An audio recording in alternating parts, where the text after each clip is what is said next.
السلام علیکم۔ آج میں آپ کو ایک واقعہ سناتا ہوں امام ابو حنیفہ کی بے مثال بصیرت کا۔ ایک شخص نے امام ابو حنیفہ سے عرض کیا کہ میں نے کچھ روپے ایک جگہ چھپا رکھ دیے تھے، اب وہ جگہ مجھے یاد نہیں آتی، میں کیا کروں؟ امام ابو حنیفہ نے فرمایا، یہ کوئی فقہ کا مسئلہ تو ہے نہیں جو تم مجھ سے پوچھنے آئے ہو۔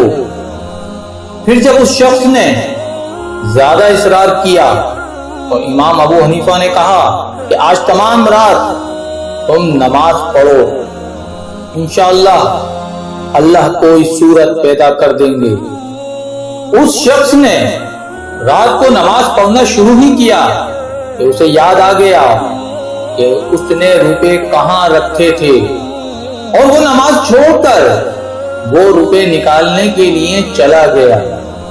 صبح کو وہ دوڑا ہوا آیا اور امام ابو حنیفہ کو تمام واقعہ سنایا تو امام ابو حنیفہ نے فرمایا، ہاں، شیطان کیسے برداشت کرتا کہ تم ساری رات نماز پڑھتے رہو، پھر بھی تمہیں چاہیے تھا کہ ساری رات نماز پڑھتے رہتے۔